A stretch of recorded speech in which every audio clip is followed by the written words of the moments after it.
welcome. My name is Kelly Anderson, and this is Fanimated, the animation fan podcast where we get a chance to geek out about our favorite animated media. Jamie Krause has joined me to dive deep into one of his favorite games, Undertale. Created by Toby Fox and originally released for Mac and PC in 2015, it has since been released on various other gaming systems and gained a worldwide cult following. With charming graphics and an original gameplay design, there's a lot to discuss, so let's get started and let's get animated.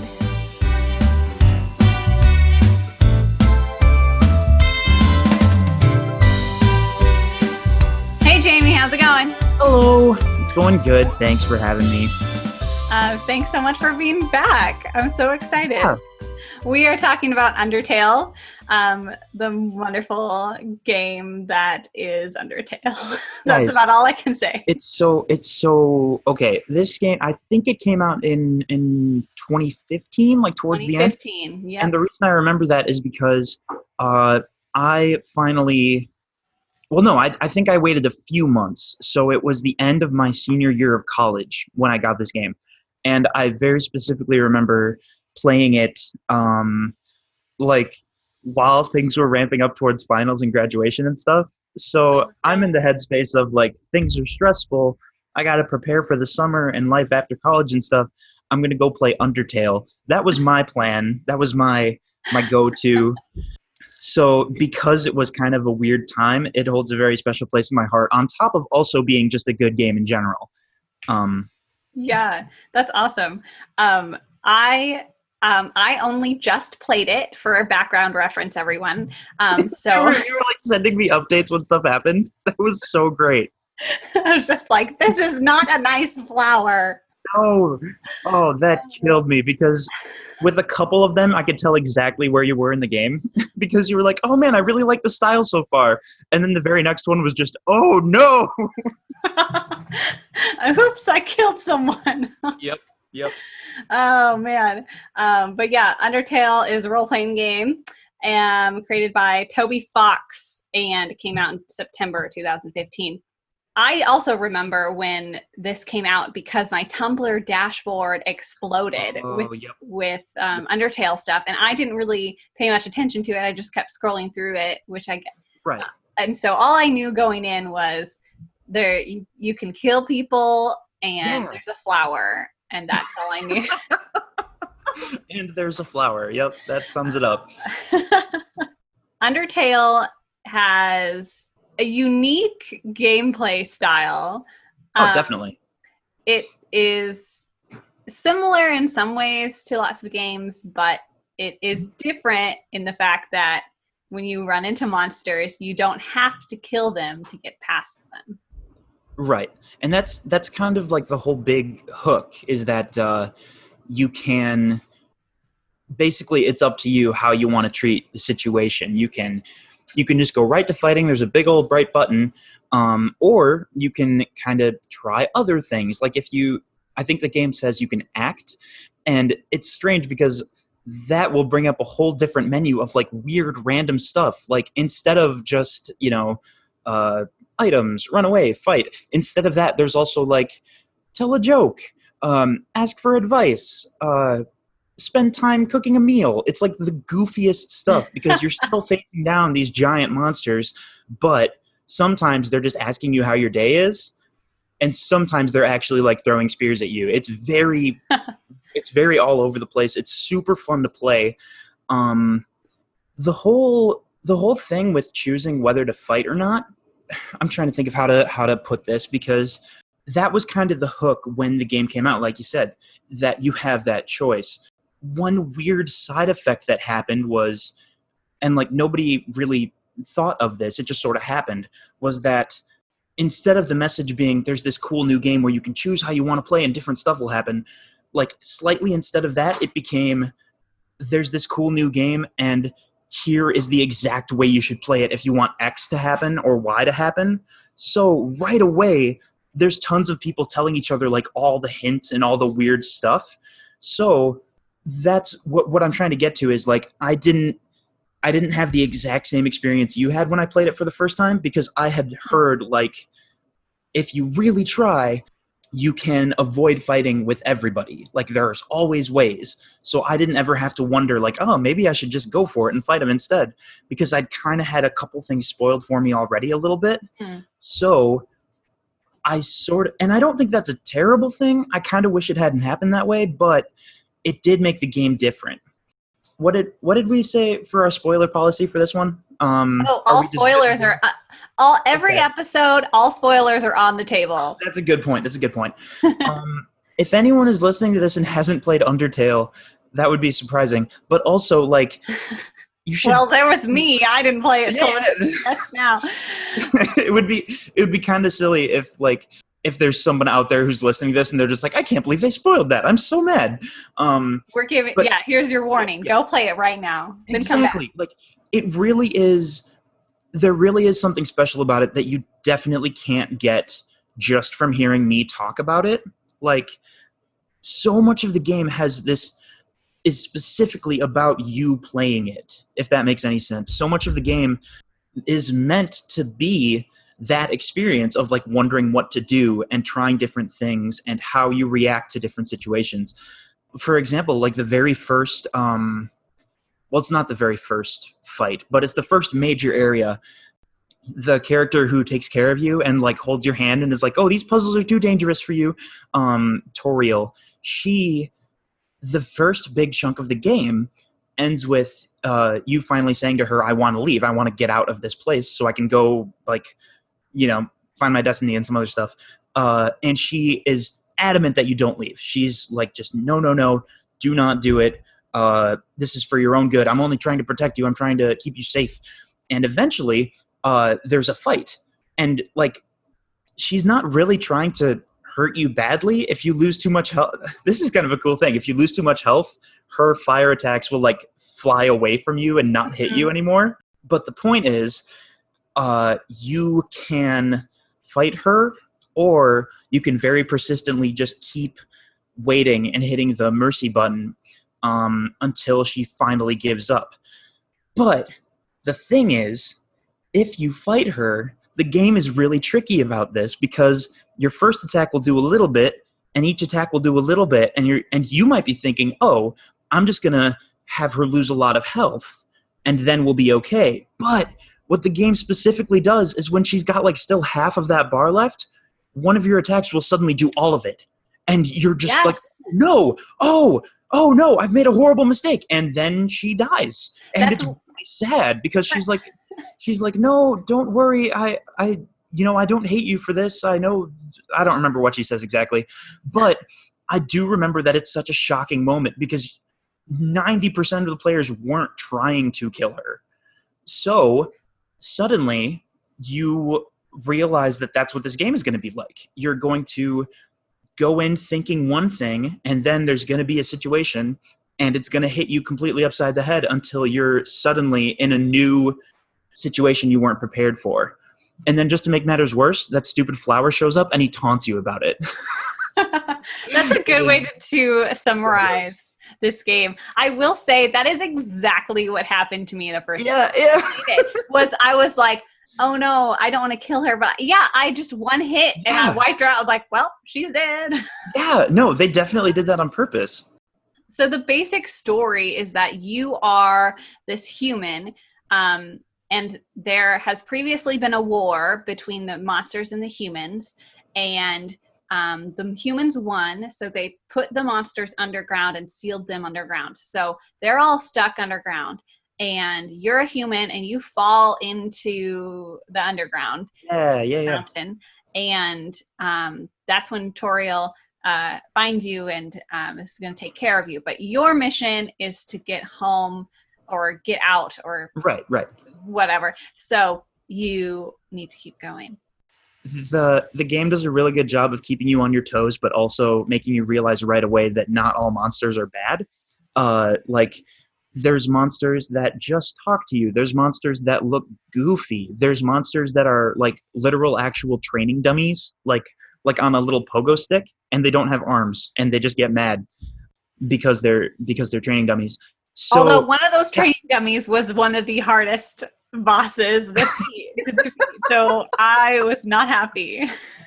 Oh my goodness, that's one of my favorite It parts of like the whole gets game. revenge on all the other dummies Yes, that you've been talking to and hurting. Like it's hilarious. you're walking past a training dummy. It's just sitting there, and you walk past, and then the game pauses, and it moves the camera back down to that training dummy, and it zooms in, and it gives him big angry eyebrows, and it goes dun dun. And then you're just like, oh, I guess we're doing this now. I guess I'm fighting a mannequin. Yeah. Yeah, you've run into these crazy monsters and all these crazy characters. And what's really great about the gameplay, and because even the fights aren't just fights, like I was just playing Yeah, Octopath Traveler and you're just going through the motions. You're just doing, pushing this button and making this happen and doing this and just hammering their levels down so that you eventually win, right. right? But this is like even when you're in a fight mode, you are in the story still. It's not just like pause from Okay. the story, go into a fight. It's like you are continuously in the story, and what you're doing in your fight affects the story, and everything about the gameplay is designed with story in mind. Particularly with like how you were describing how the fights go. Some of the actions you can do are directly about the unique creature you have in front of you. Like there's a snowy bird monster who will attack you with icicles, but the snow him being a snowy bird is not the only part of his personality. Turns out he also really loves jokes and he wants to have a career as a stand-up comedian, but he's afraid of failure and he's afraid his dad won't support him. So you have to heckle him like at a comedy club so he gets his self-confidence and he realizes that he can go live his own life. And that's so dumb, but I love it so much. It is just Yeah. like I never would have thought of that in a million years, and that's just a part of the game. It's not even an important part of the game. He just shows up. I love it. Yeah. Every single monster, every single character is like that. Super, Yeah. super unique, not only in their backstory, and their character design, also in the way that the fight happens, because you basically get you're a little heart inside of a box, and then they Hmm. shoot things at you in different ways and in very different ways. And you just have to move around and to try to avoid them. And it's Yeah. very fascinating how different every single one of them is. That really caught me off guard because it looks very simplistic at the beginning, and then they just get more and more crazy and more elaborate. And by the end of the game, there's things going across the entire screen, and you didn't even know that was an option. It's so Yeah, crazy. it's so Um, cool. They build and build upon the things that you learn very well. It yep. reminded in that respect, like reminded me a lot of Zelda, but then again, my head is always in Zelda, as well as some of like the puzzles just to get around. Reminded me a lot of Zelda Oh, yeah, I dungeons. can see that. So that was really cool. And just like I was saying with the story, like one of those examples of how just like when you finally get to Asgore's castle, and Asgore's the king of the underworld, and you have to, that's where the door is or whatever, you are just walking through the castle and you are told this Oh, story I as love you're that part going. so much. It was phenomenal. Like my heart ached. And the music, we're jumping all over the place, but Yeah, it's all good. every single aspect of this game is focused on telling the story. And so you find Yeah, out just by walking through that Asgore's son was killed by humans, and they had a human child they like adopted, and yeah. it was just, oh, so good. And the way everything is told is phenomenal. I definitely think it does a good job with laying out the story bit by bit and in weird ways. Like, it's not just a person sitting down and telling you this is what happened, although that sometimes happens when a little bit when it's needed, but a lot of it comes through other things that people say and you suddenly make the realization yourself. Or you just see it in the world. Like you'll see the remnants of something that happened and you suddenly realize, oh, like one of the things that drove me up the wall was realizing that the person you're playing as is not the first human that has fallen down there, and Mm-hmm. that opens up this whole other mystery that like is a part of the main story, but you weren't expecting it, so it feels completely. It's so cool the way he tells the story. The game is always credited to Toby Fox because he like originated pretty much everything. The music too. Like, of course, it's a full video game. There technically were more people working on it, but it was all his project, you know? Yeah, it So, was almost all just him. right, right. And that is something incredible because just to be able to pull together the story like that while also making a working video game, it blows my mind. That is Yeah, something special. it's phenomenal. It is definitely a work of art. The votes are in. It's a work of art. Yes. This game is definitely extremely challenging. I thought. Oh, definitely, Like, yeah. there are definitely parts that are just insane. And that's why, like, I definitely went through it killing a lot of people. Yeah, yeah. Because even, like, at the Right. very beginning, Toriel, it starts out really being able to whoop your butt. And so Yep. I was like, crap, I died just from her Yeah. several times. And I was like, Yep. oh, I got to go level up. So I went, just like in a normal game, I was like, I got to go like Yeah. kill some little guys so I can kill the big, get through this other fight. That's kind of the reason I'm not really glad that I played it that way the first time, because I kind of wish I had gone in knowing nothing Mm-hmm. and like playing off those expectations of like, oh, it's a boss that's too tough for you. You have to go level up. Like, if I had done that, I think it would have changed the whole experience. Because there's no point in the game where it like straight up tells you, here is what you do in order to get the good, happy ending. It just Right. lets you kind of figure it out. There's hints that, hey, maybe you can try to save everyone, but the game doesn't tell you if that'll work or not.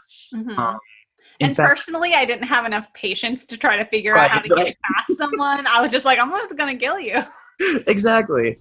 Oh my goodness. I think there are definitely other games that have tested that idea a little bit of like there's characters you can kill or you can leave in around in the world. Like other games have definitely done that, but I think this is definitely something new because it makes it such an integral part of the story. Um, because you have Flowey. Flowey is the name of the flower. You have Flowey like following you around, like mocking you for your mistakes and your decisions, and you kind of realize that he's not just talking to the person you're wandering around in this world. Like he's talking to the person playing the game. Like, do you think you did the right thing? Is this what you wanted to do? Like, are you just going to try again later? Are you going to give up and kill people? It's so weird, and it really gets in your head, but I absolutely love it. Yeah, absolutely. The most challenging monster or fight for me was Undyne. Oh, yep. It was terrible. I died so many times. And that was definitely one of those times where I killed her. I did. I was like, I'm not, no sacrificing, no mercy for you. You're gone. You sent me a text like, well, the fish lady was really tough, but I eventually killed her. And I just stared at my phone like, oh my goodness. But then it made so much sense. Like, of course you would do that. She's been attacking me the whole time. Yeah, she's throwing spears and spears at you. And like one avenue of playing the game is, oh, try to find a peaceful solution. But a much more reasonable way is like, no, she's trying to kill me. Like, Yeah. Okay. So. did you already? Okay, I need to ask you this. Okay. You already look up what you're supposed to do to. Sorry, I don't even want to. I don't know. I don't know how you're not supposed to kill her. How are you? Goodness. It's kind of cheap and it's kind of frustrating, but I kind of love it. At the beginning of the fight, she says, when you're green, you can't escape. And then she does a thing where she turns your heart green and you have to block shields. You have to hold up shields and block her spears and stuff. The trick is, and I didn't realize this until I Googled it because I was getting frustrated. There's a couple of times where your heart turns back to red and you can move around normally. You're supposed to literally flee. You're supposed to escape and run away from her. Like, move the heart away? Yeah. No. You literally hit run on the menu, and then you leave the fight, and she's just standing there, and she's just like, hey, get back here, and you have to run away from her. Oh my gosh, that's hilarious. It is so goofy because just, no other enemy makes you do that. So like nobody was able to figure it out without guessing randomly, you know? Right. Just do random things. That's insane. Yeah. And it's definitely one of those games that was invented for the internet Oh, yep. because everyone's finding these different avenues and paths and sharing all the alternate endings and all this other stuff. But Undyne, okay, going into this game, I was very much I only played it because I knew everyone loved it so much, and so like, and it was on sale on Nintendo.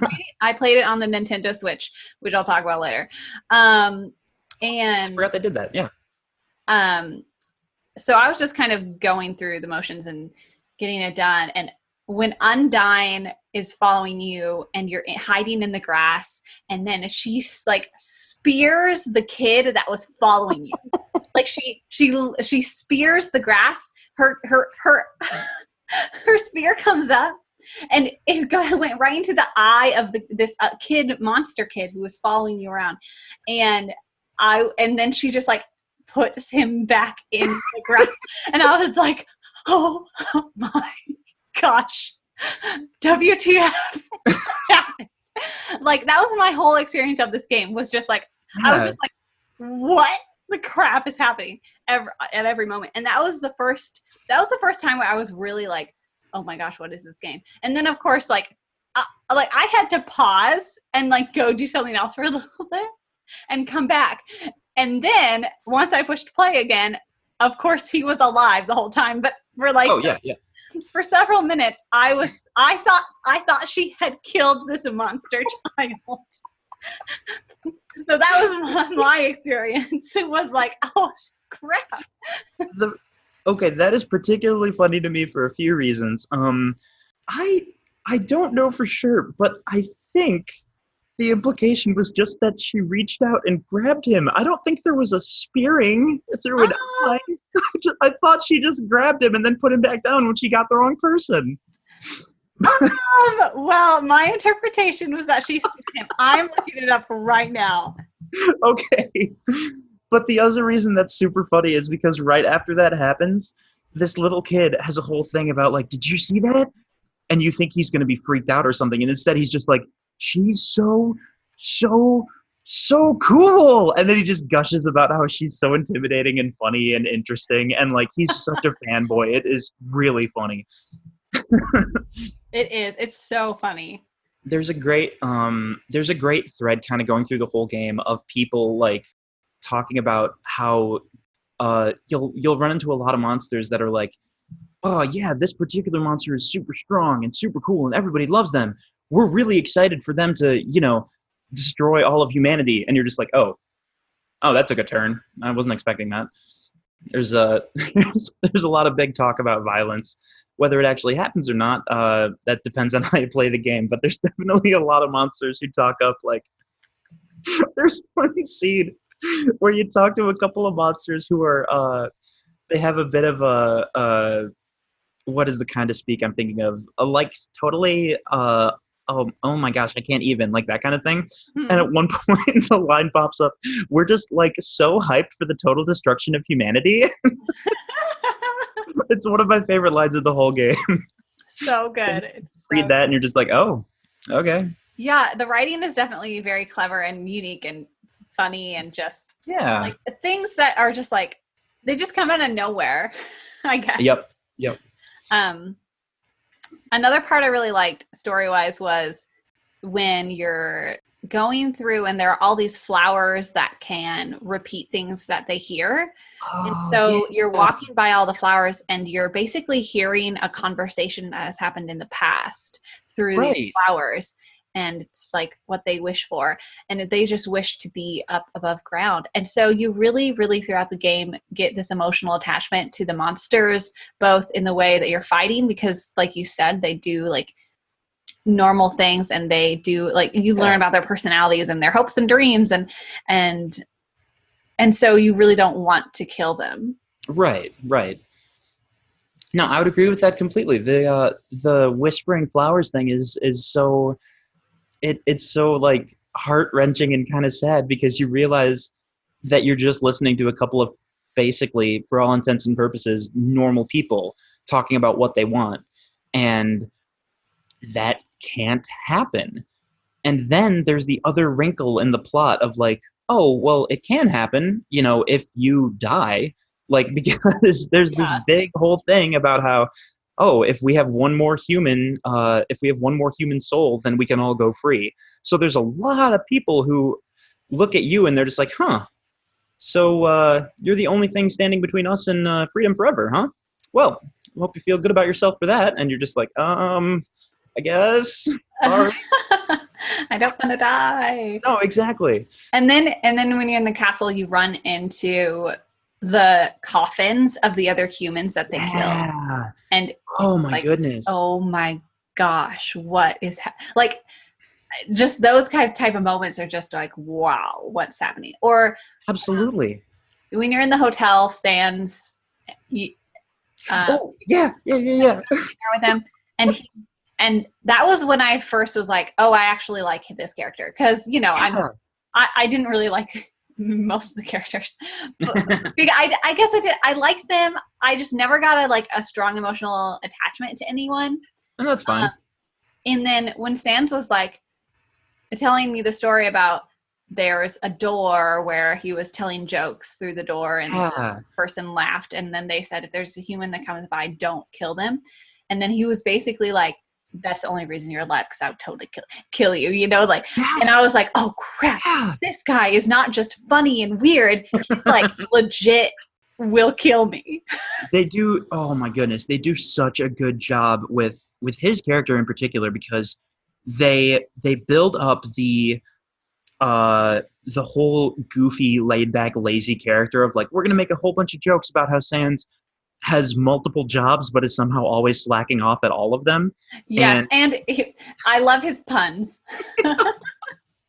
He makes puns. When you first meet him, he's like this ominous dark shadow, and he tells you to shake his hand, and you're worried that if you do, something terrible is going to happen, like he's going to kill you or something. No, he just had a whoopee cushion in his hand. He likes his whoopee cushions. That's the whole joke. And like everything from there is so goofy and so full of humor and personality that by the time he actually pulls the rug out from under you and is like, by the way, this character could destroy you, you're so not in that zone that it completely catches you off guard. And they do a really neat visual trick, because they have the whole game is pixel sprites, which is incredible. It's very old school. It's very impressive how much he's able to do with such a limited design. And I say that because they just show his little skeleton face whenever he's talking. And he has his eyes are like these little white lights, and you don't even really think about it until suddenly those lights aren't there, and they're just these black gaping holes, and he's like, you would be dead where you stand. And you're just like, what happened? Why would you say that to me? I thought you were my friend. Yeah, it's so shocking. It works so well. And the music cuts out, of course, because that is the thing that scares me most of all, is when the music stops for any reason in games like this.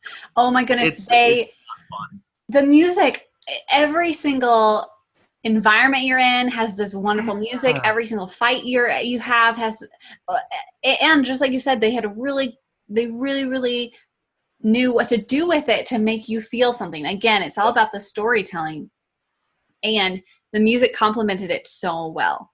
The sound design in general is such a big what am I trying to say? It's such a big asset to this game, because there are moments where the thing he's trying to get across, the beat he's trying to hit, is just accomplished through the sound. And like, if that doesn't make sense, I'll try. I'm going to try to explain it better. There's one thing I can think of right now where I think it's during the part with those whispering flowers, where like you click on each one of these and they repeat the last thing someone said near them. And it's super cool because you get the echoes of conversations that took place here in this hallway or here in this room or whatever. And you find one of them. So of course you go up and you follow after it, and you get to the end of this hallway and you can finally listen to what it has to say.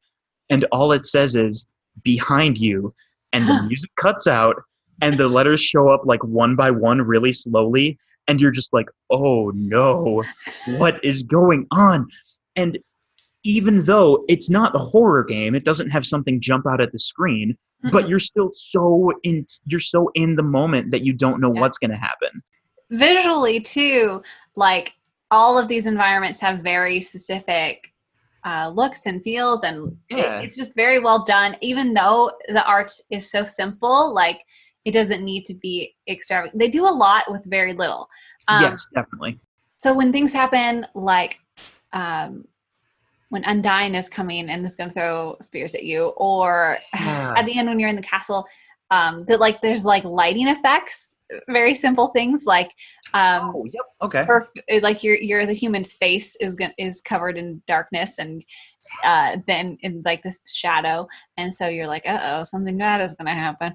Or you're walking through the castle and you're walking by all these pillars. That is one of the most beautiful scenes in the whole thing. And Oh, totally. the music and like light is coming in through the windows, and yeah, I mean, it's beautiful. My favorite part of the whole game was when Flowey turns into a giant freaking monster Oh and my god. kills you instantly. It's so brutal. It is amazing. Okay. I was like, what the crap? Because Yeah. I finally got to Asgore, and I finally beat him down enough, and then I showed him mercy, and then Flowey Yeah. shows up and kills the king, and then is like, now I'm going to take all the souls and your soul too, and he turns into this giant monster and crashes your game. Yep. Yep. Crashes your game, and I was like, what is this? How did that go down on the Switch? I'm really intrigued. Uh, it basically, well, it like he becomes a giant monster and Yep. kills you, and then it's like, you can, and then you can say, do you want to start again or whatever. Basically, he kept taunting me over and over again, Yeah. like I'm gonna kill you again, or like you can't escape this, and all this stuff. And I was so like, what the crap is happening? Yeah. And I even turned off, like I exited out into my main screen of the Yeah. Switch, Yeah. and I like closed the game, like you can close Okay. the game, and then I Yep. closed the game, I turned it back up, and then he was like, ha, you think you can escape me? And he killed me again. Yeah. Flowey is crazy and bonkers because he talks to you like he knows you're in the parameters of a video game. So he'll talk about stuff like save files and restarting from your last save point, and he'll Yeah, use that to mess with you even more. And he'll just be exactly. like, I know you can keep coming back as long as you have your save, so I'm just going to keep killing you. And you're just like, what on earth? What is wrong with you? Yeah, it was so frustrating, but Yeah. so brilliant. And that was the only time I did have to look up online and be like, okay, Oh, is this yep. actually feasible? Like, can I actually defeat him? And I figured it out and got Yeah. through it. And then I killed him because I'm sorry, he so did not satisfying. did not It's so deserve. satisfying when you actually get that fight going and like the music is building and you're finally making progress. Oh my goodness. The reason I asked about the game crashing is because when you're playing it on computer, he gets the souls and he starts laughing and he's like, now all the souls are mine. Wah, ha, ha. And there's like ha ha ha filling up the whole screen of your game. Yes, And that then happened too. the game is just gone and you're looking at your computer desktop and you're just like, oh, Really?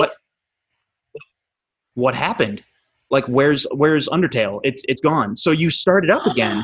No way. Game starts, but the game's intro is different. And you probably did see this part, and it's like long ago there were monsters and they were humans, and instead of saying the little story that the game is supposed to, it says they all vanished without a trace. And then the screen like cracks and the music gets stuck. And it's always there again. It's so scary. The whole game is all in that pixel style. And then when this crazy, unexpected Flowey monster shows up, it throws all of that out the window. And he's got like computer generated stuff and like creepy little JPEGs of eyes like stuck Yeah, to it. he looks more realistic, Yeah, and it it's looks so so out unsettling. of It's incredibly unsettling. Yeah, it's so completely different from what the rest of the game looks like. And they very much did that on purpose because he's not supposed to be like a regular natural creature. He's this, it's like he's from another world. And the story is kind of about that because he has all this crazy power and knowledge that you're not supposed to have. There's other ways of the super violent way of playing it, where you have to kill everybody, you actually learn some more stuff about him. And he talks about how, like, when he became a flower, he was so lost, he didn't know what had happened to him, but he found out that he can save and load. So, like, if he's about to die, he can somehow go back and start again. So he starts experimenting and, quote, playing the game in different ways, and, like, talking to different people and killing different people. And you suddenly realize, like, he's describing what I'm doing. He's describing playing the game to see what happens if he does this or that, or if he kills everyone. And you suddenly realize that the game has, like, had your number this whole time, because he says, like, oh, I'm just doing it because I need to see what happens. And he's like, that's just an excuse. And you're just sitting there like, no, I didn't give you permission to talk to me like that. This is not okay. Not okay. And so, isn't the flower actually the king's son? Yeah. Because you didn't end up playing this part. I keep forgetting. Can I just, like, gush about the ending parts of the game that you didn't actually play? Absolutely. Okay. I've read all the endings now anyway, so gush about them. So you're a person, you're going through the underground, and you just have to get to the king so you can defeat him and go home. That's what it says will happen. That's what the game tells you will happen.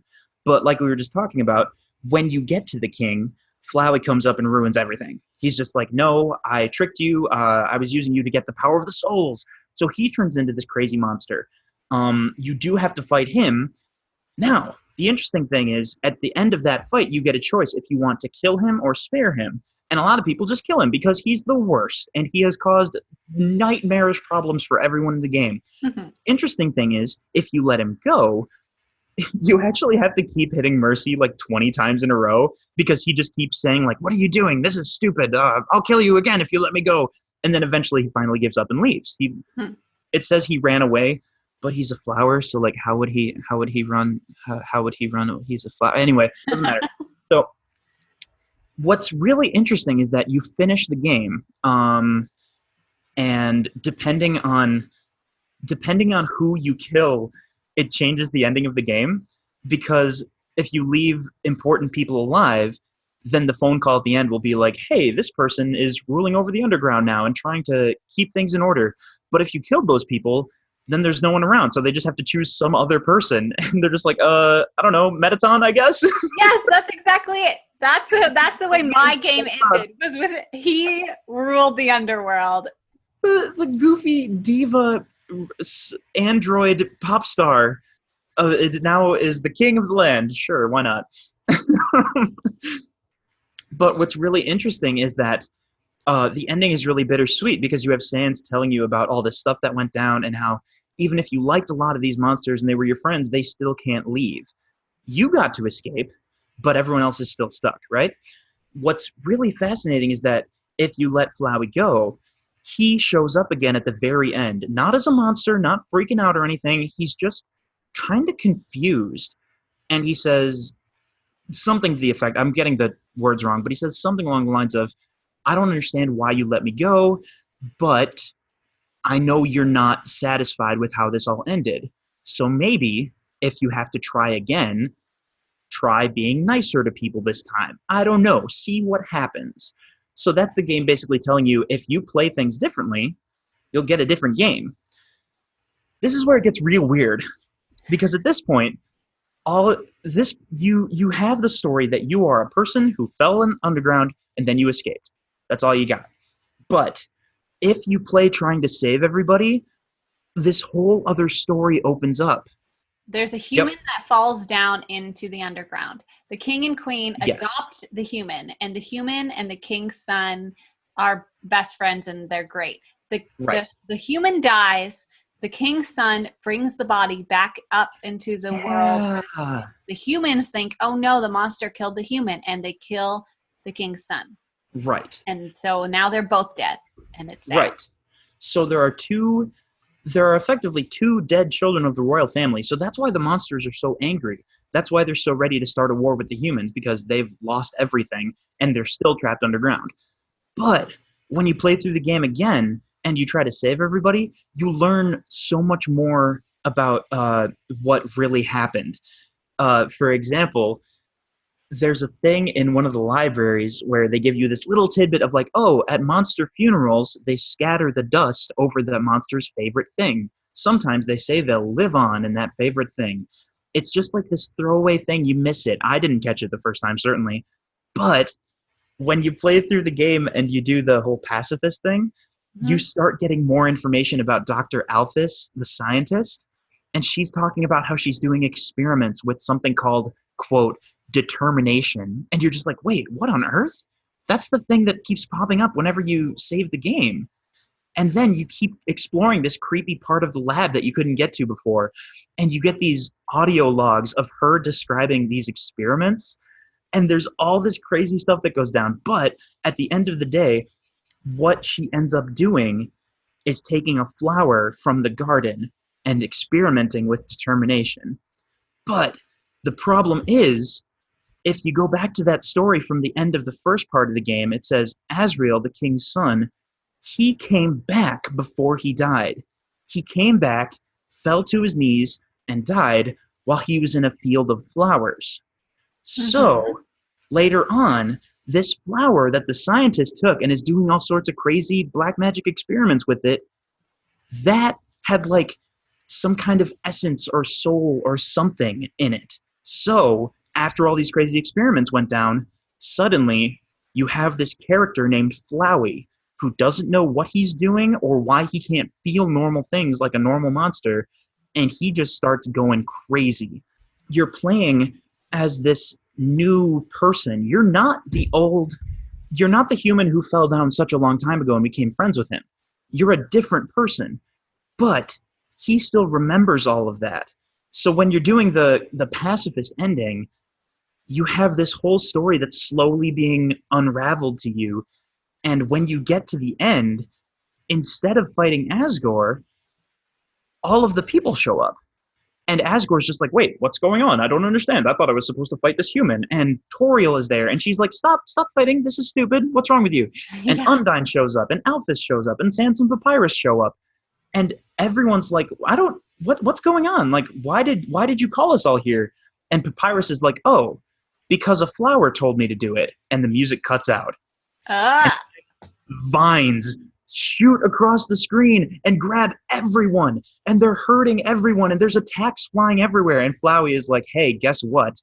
You just gave me direct access to all the souls, except this time I know what I'm doing. And there's another flash of white light. But when it comes back, instead of being that crazy flower monster, you just see a little kid. And he turns around and he says, hi, my name's Asriel. Remember me? I'm your best friend. And then he turns into this giant, crazy lightning monster who's like flying around the screen and shooting giant lasers at you. And it's so weird. It's such a strange ending. But you finally make sense of the story while you're in this crazy fight, because he thought that he had lost everything because his friend was gone. He couldn't find any way to stop being a flower. He couldn't find any way to feel stuff anymore because he didn't have like a heart and a soul and stuff. So just started killing people because he didn't know what would happen. And he wanted to test it out, just like you are if you're playing the game on the violent, the genocide mode. So he's doing all this crazy stuff. And now, finally, at the very end, when you've actually made the effort to save everybody, it's challenging his worldview of the only way to survive is to kill people. Like, oh, he says, kill or be killed. That's what he says. Yeah. Now, because you've played through the game without killing anyone, that is making him rethink everything. And even though he has all this power and he has all this craziness going on, he still doesn't understand why you're not fighting him. He doesn't understand why you're not trying to kill. And it becomes this awful, heartbreaking moment because instead of having the option to fight him, the only thing you're left with is the button that says save. So every time you do that, you can save one of your friends from the crazy lasers and stuff, and you can take care of them and keep them safe.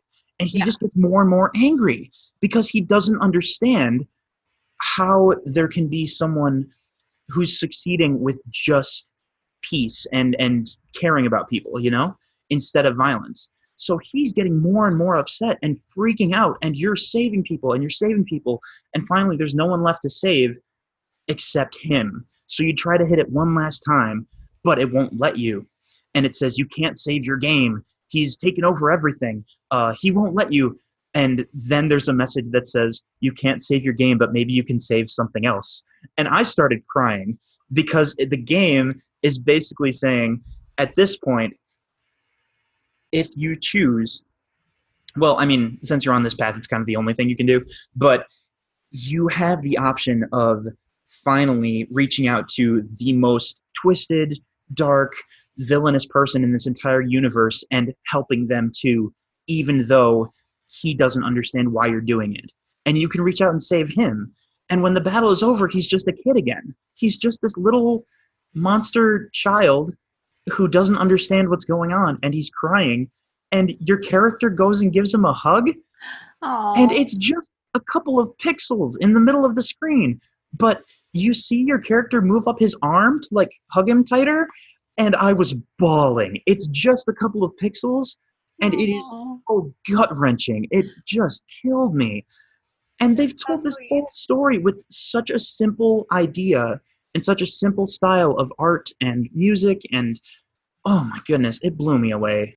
It just goes to show you that you don't need a lot of fancy stuff to tell a compelling story. I think I'd agree with that, yeah. Well, who is your favorite character? Oh boy. That is tough. Probably Papyrus. Yeah. Papyrus is so, like, a lot of this game is goofy, but he takes the goofiness in a very excited and like optimistic and bravado kind of way. Like, yes, everything is going to be great because I'm the best. And instead of being like arrogant, it's just really, really charming because he's totally a doofus, and he tries hard to make everybody happy, and he thinks he's great, but he thinks everyone is great. And that's so lovable. Some of the characters don't even have anything to them except one joke, but it works so well that it's fine, and I'm totally okay with that. There's a character who's just a little fire dude, and his name, I believe, is Heat's Flamesman, and you meet him, and he says, "Hey, my name's Heat's Flamesman," and that's it. That's all he says. And you run into him again later, and he's like, "Hey, do you remember my name?" And you can say yes or no, and if you say yes, he's just like, "Ah, I can't believe it! You've defeated me!" And then he just stands there with his mouth open. And that's it. You can't talk to him anymore. That's the end of his story. Or I really like, what is it, Jeff or something? Like, yes. Jeff smells weird. or he's just like that. That one guy that no one really wants to hang out with. Like, he just around. Like, what are the other things? Oh, man. Jeff will show up with other monsters, like a group of them at once. And if you get rid of Jeff, everyone else is like, "Oh, finally, I hate that guy. Like, we got him to go away. Now everything is better." Yeah. Mean, but it's really funny. Oh, man. There's another monster that's the opposite of that, I think. He tries to attack you and stuff, but if you spare the other monsters and get them away from the fight, when he's on his own, he's suddenly like a totally normal, happy guy. And he's just like, "Oh, I guess that was just a bad influence on me." And you can just leave him alone. You can leave. I love it. Oh my gosh. Do you know how to defeat the two dogs that are in love with each other? The axes? Yes. Because I killed them because I rolled around in the snow and I smelled like a wet puppy, and then they still wanted to kill me. I think you do that so you smell like a puppy instead of a human. And then I think you pet them. I think. And they get so, their worldview is completely changed because they can't conceive of a dog that pets other dogs. So their minds are blown, and they just stop fighting because they're shocked by this revelation. And they're like, "We have to go tell the world." And they just leave you alone. It's pretty magical. Oh, that's good, because I felt really bad when I killed the female dog, and then oh, absolutely, the male dog was very sad. Oh like, no, I forgot I'm about that. sorry, but I'm gonna kill you too. Like, I felt like the worst person ever. Oh He no. didn't really put up a fight after she was gone. He was kind of sad and depressed. That's so much worse. And I was like, well, this is how this game is going. Yeah, it really makes you feel like a bad person. Yeah, it does. This game is a master at that. It's so good. Oh gosh. You defeated Undyne, right? You killed her? I did. And Okay. again, it was so challenging Yeah. to defeat her. Like, really quick, let me talk about the Switch. Go for it. Yeah. Because I don't it was just on sale on the Switch, and I don't really use my computer for much of anything these days, besides recording podcasts, I guess. And Undyne was the most challenging monster to fight as a Switch user because, when you're on a computer, the directions, yeah. right? So basically, you're basically playing a Dance Dance Revolution, except it's on Undertale. Yeah. So you have to, use the arrow keys to like block in certain ways and patterns, right? Mm-hmm. And because I have a joystick, ooh, it didn't really work that well because when you have keys on a keyboard, you can use multiple fingers on each one, right? And go boom, boom, boom, boom, boom, boom, boom. Yep. And even when I use the keypad on the Switch, like, I was only using one or two thumbs. Like, no. It's not, this game was developed originally for computers, so moving it onto the Switch would have some weird things. Yeah. Like when you fight the robot at the end and you have to type in, like, oh yeah, it straight up mocks you and goes, good luck with the on-screen keyboard. Yeah. Because I have to sit there and go from one letter to the, I can't just type something in really quick.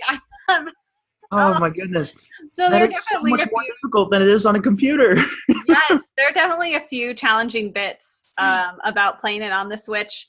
I don't think overall I would recommend it unless you really wanted to be mobile with it, because that's kind of your... Oh, yeah, that makes sense. Other than that, I would say if you can play it on the computer, play it on the computer. It's probably better, yeah. I hadn't even thought about how difficult that Undyne fight would be. It was challenging. And there were a few other instances like that where I felt like, yeah, this was developed with the computer in mind, not the Switch. Mm-hmm. The Switch wasn't even in existence at that point. There's so many moments in the game that are just the complete opposite of what you're expecting, mm-hmm. but it never feels out of place from itself because there's so much heart in it. There's so much, like, it's never done just for a cheap joke. It's always done so that you're drawn further into the story and that you appreciate the characters more for their quirks and their weirdness. Yes. And I don't think it ever really loses that. Even when it gets kind of serious at the end, mm-hmm. there's still something very surreal and kind of bizarre about, like, this king is you're offering the king mercy, and it's a very serious moment, and he could live or die. But also, he's a giant goat monster with horns who is watering some flowers.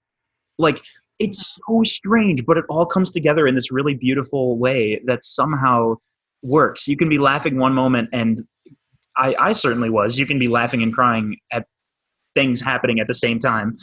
Yeah, this game is it's something special for sure. Yeah. If you're looking for an RPG that is very off the beaten track, if you like the style of games where you're not really expected to level up and be the best, and if you're looking for something that's going to tell you a very different story from that, I think you'd really like Undertale. Although, hopefully, you aren't listening to this when you haven't played it yet, because I just spoiled everything. It'll still be enjoyable to play. Yeah. I think so. But yeah, it's definitely a game for story-driven people rather than, you're not going to feel the satisfaction of leveling up per se, but you're going to get a lot of really great rewards in the form of the story and the characters and the That's a good way to think about it. Mm-hmm. Yeah, because you really do get, because so much of it changes based on your choices, it almost is kind of like you're being rewarded for how you played. Like, oh, if I hadn't talked to this person or done that thing, I wouldn't get to be here on this incredibly strange date with a skeleton man. Really quick, what have you been watching recently? Yeah, I'm ready for this one this time because there's a couple of things. Number one is definitely going to be Star versus the Forces of Evil. I'm behind compared to everyone else because the show's actually over, but I'm not quite finished yet. So I'm getting there. I'm close to the end. I've got like 5 or 6 left. And it's so cool because this is a show that has wildly changed over its 4 seasons. Incredibly drastic change. Yes. It couldn't be more different from where it started. More so than season 1 of Steven Universe to season 5 of Steven Universe. Like, that is a big change. Yeah. Like, Star versus the Force of Evil is like complete 180. Like, you go into this show thinking one thing and it ends with like you're not even anywhere near where you thought you were. Yeah. But in a really good way. Absolutely. For a concrete example of that, they had to change the opening and ending themes of the show, not because they were bad, but because the plot had changed so much that it didn't make sense anymore, and they had to come up with a new one. It's really good, guys. I'm sure this podcast will be talking about it in the future, and it's going to be awesome when they do. Hint, hint. The second thing I wanted to bring up is there's a game that's actually not too dissimilar from Undertale that I'm really excited about right now. It's called Heartbound, and it's technically not finished. It's in early access, so you can play through big chunks of the game, and then you'll get to a part of the game where a character just straight up says, like, yeah, this part's not done yet, but you can explore around if you want. And you're just like, cool, I will do that. Thank you. So it's a very small team. It's only, I believe, 3 people. One guy is doing all of the coding. One guy is doing all of the art. One guy's doing all of the music. But it reminds me of Undertale in that the plot is kind of set up like you should be on a quest fighting evil, but it becomes much more complicated than that. And you realize that fighting is not all it's cracked up to be. And there's a lot of different things going on. And I don't want to say a ton more than that because I really love the story, even though it's not a finished complete game yet. Definitely check it out. I believe it's on Steam for, I think, everything. I think Mac and PC. I could be wrong though. But it's called Heartbound. It's awesome. Check it out. There's already a lot of fans. There's tons of fan art and stuff. Yeah, no, I'm into it. It's a lot of fun. I've been so many things. The big things that I watch every week are Fruits Basket, new revamped Fruits Basket that is phenomenal, and I'm crying. I think I heard you talking about that on a different episode. We have a whole episode on the old series. Oh, okay. They're remaking the series, kind of like Full Metal. They're like starting over, except better. Not that the old one is bad by any means. I miss these characters so much, and I'm so happy that they're back. Like, that show is just like, it definitely has a lot of drama and like a lot of the feels, but it's also just a slice of life, like feel good. Like, it makes me happy watching it, even though most of them have pretty depressing backstories. Oh no. And then Attack on Titan just finished their season. Ooh. And do you watch Attack on Titan? I did. I kind of fell out of I got left behind. It took off like crazy, and I was not able to keep up. Wow. Everything is different now. Oh, really? Okay. That does make me want to watch it more. I love watching this show because the story never goes in the direction I think it will. Okay. It is completely unpredictable in my view. Like, I have no idea. And I refuse to read the manga now because I don't want to know. Okay. And yeah, it's so phenomenal. And this last season, they finally got to something that they were building up for a very long time. And it was so, for just this glimmer, it was so rewarding and so fantastic. And then they were like, but don't forget there's this Oh no.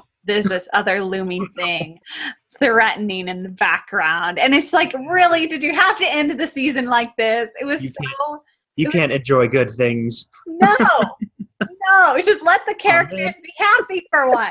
Gosh. Anyway, I really love Attack on Titan. Yeah. And it's phenomenal. Thanks so much for joining me today. Yeah, thank you for the invite. I love Undertale so much, and it was super fun to just talk about it. Yeah, and I'm glad you liked it. I'm glad you recommended it to me.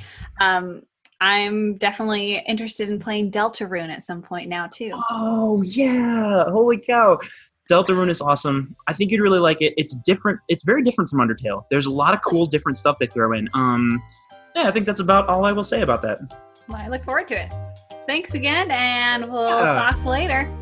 For sure. Bye. Bye.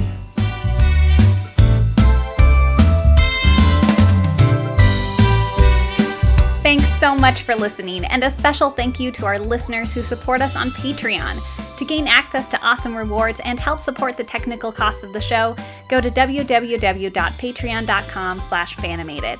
Let us know your thoughts on Undertale on Facebook and Instagram at Fanimated Podcast. You can also email us at fanimatedpodcast@gmail.com. The art for this podcast is done by me. You can find me on Instagram at CandorDraw. The music is provided by Purple Planet Music, and a huge thank you to Jamie for joining me today. We will talk to you next week for our first episode voted on by our patrons. In the meantime, stay tuned and stay animated.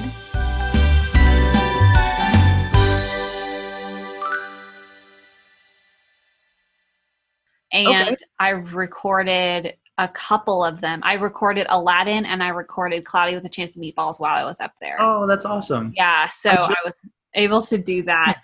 I just listened to the one for Cloudy. I just listened to that like last week. And it was super fun to hear Josh's take on everything and stuff. Yeah. And I've heard you mention the movie, but I still didn't know a ton about it. So that was super interesting to listen to. Oh my goodness, yes. I hope that made you want to watch it because you would like it. It's hilarious. Oh man, it's one of my faves. Good. Yeah, thanks for listening. Oh, totally. And for podcasting, because I honestly can't do it without you guys. It really is so much fun.